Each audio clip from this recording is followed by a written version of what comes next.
Exam, ये शब्द शायद किसी हॉरर स्टोरी से भी ज्यादा डरावना है। आज की कहानी भी इसी शब्द से जुड़ी है। पुनीत और करण बचपन से ही बहुत अच्छे दोस्त थे।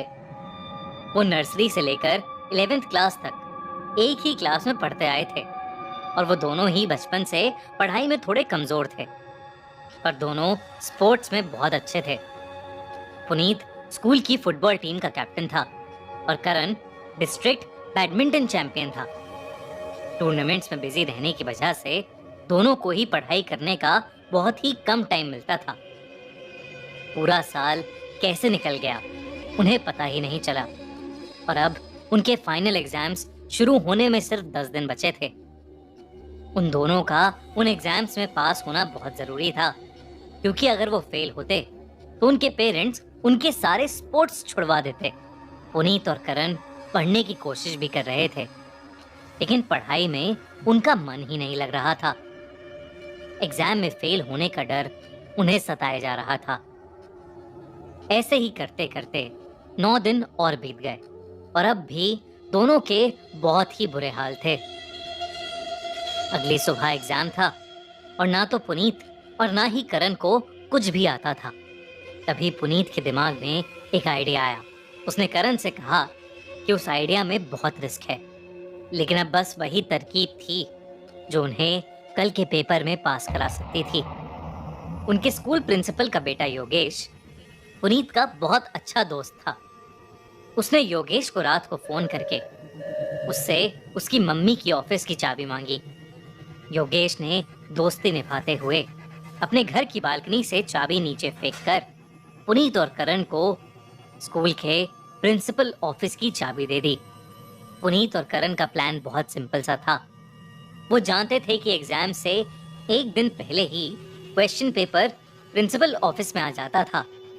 उन्हें बस वही पेपर ढूंढकर उसके क्वेश्चंस कॉपी करके घर लाने थे, पर वो नहीं जानते थे कि उनका ये सीधा सा दिखने वाला प्लान उन्हें कितना उल्टा पड़ने वाला था। जैसे तैसे करके वो स्कूल की दीवार टाप कर स्कूल के अंदर घुस गए। रात के अंधेरे में स्कूल अपने आप में बहुत ही डरावना लग रहा था। वहां स्कूल गार्ड के अलावा और कोई भी नहीं था।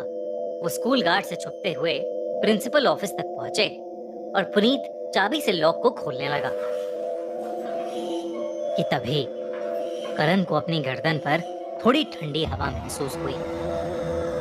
उसने अपने बाई तरफ देखा तो उसे ऐसा लगा कि जैसे कॉरिडोर के एंड में कोई खड़ा उन्हें देख रहा है। करण पुनीत को बुलाने के लिए मुड़ा, पर जब उन दोनों ने वहां पर देखा तो उस कॉरिडोर में कोई भी नहीं था। पुनीत ने करण की बात को नजरअंदाज किया और ऑफिस का ताला खोलकर वो दोनों तुरंत ऑफिस के अंदर घुस गए। वो दोनों ऑफिस में उस क्वेश्चन पेपर को ढूंढने में लग गए कि तभी उन दोनों के सामने कुछ ऐसा हुआ जिससे उन दोनों के होश उड़ गए। ऑफिस में रखी एक अलमारी का दरवाजा खुद ब खुद खुल गया। बाप रे बाप, कोई इतना कैसे गिर सकता है? बहुत भारी तंत्र हुआ है इस पर। कहते हैं कि विवाह के दौरान दंपति अर्थात वो समय जब माला बदल होता है या 7 फेरे होते हैं या सिंदूर दान से लेकर दुल्हन विदाई तक की रस्म का जो समय होता है, वो समय बहुत ही संवेदनशील होता है। दोस्तों, स्केरी पंपकिन लेकर आया है अपनी नई web series Tantra. Check out scary pumpkins YouTube channel, link in the description. Puneet और करण ने घबराते हुए एक दूसरे को देखा, लेकिन तभी करण का ध्यान अलमारी में रखे एक पेपर पर गया। वो पेपर करण ने उसे उठाकर देखा तो वो कल सुबह होने वाले एग्जाम का ही क्वेश्चन पेपर था। पेपर को देखने की एक्साइटमेंट में करण और पुनीत दोनों ही भूल गए कि अभी क्या हुआ था और वो उस पेपर के क्वेश्चंस कॉपी करने लग गए। तभी अचानक से प्रिंसिपल के दरवाजे पर किसी ने नॉक किया। दरवाजे पर नॉक सुनकर पुनीत और करण का दिल उनके मुंह में आ गया।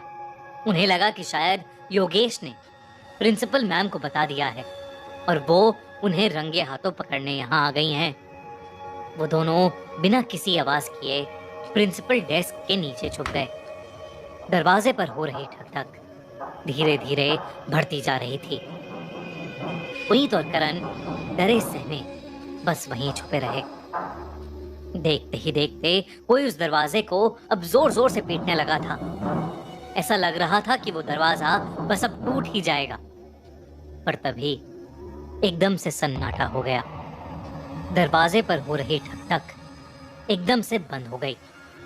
पुनीत ने डेस्क के पीछे से उठकर दरवाजे पर नजर डाली और उसकी आंखों के सामने वो दरवाजा धीरे धीरे खुलने लगा।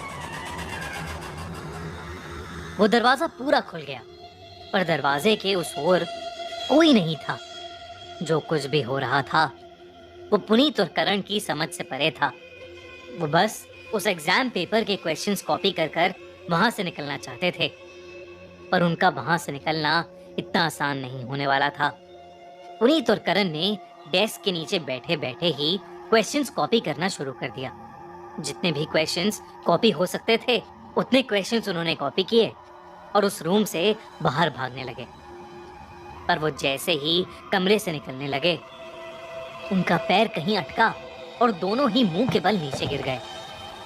गिरने पर करण की नाक पर बहुत जोर से चोट लग गई और उसकी नाक से खून बहने लगा। वो झटका उसे इतनी जोर से लगा कि करण देखते देखते ही वहीं बेहोश हो गया।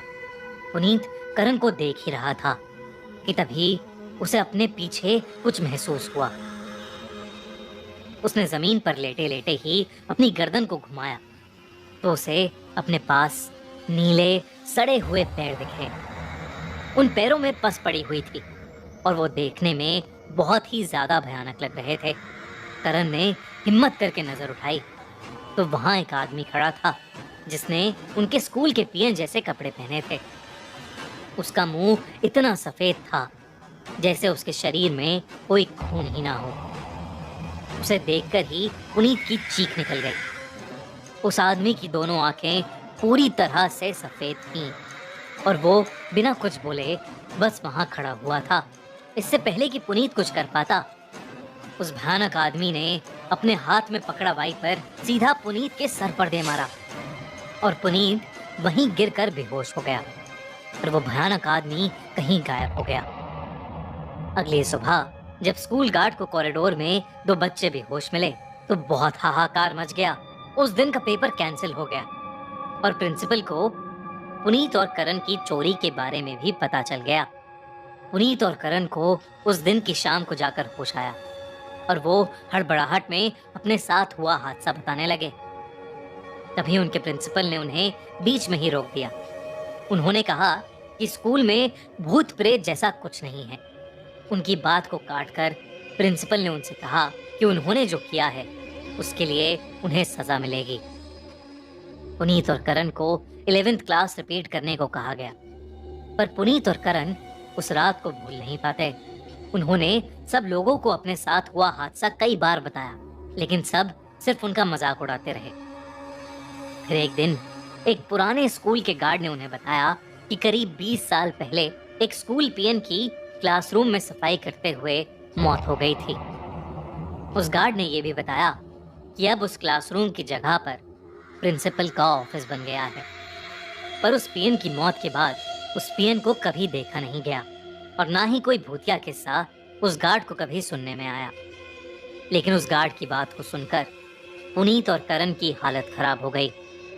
वो इतना डर गए कि उन्होंने अपने पेरेंट्स से बहुत जिद करके वो स्कूल ही छोड़ दिया।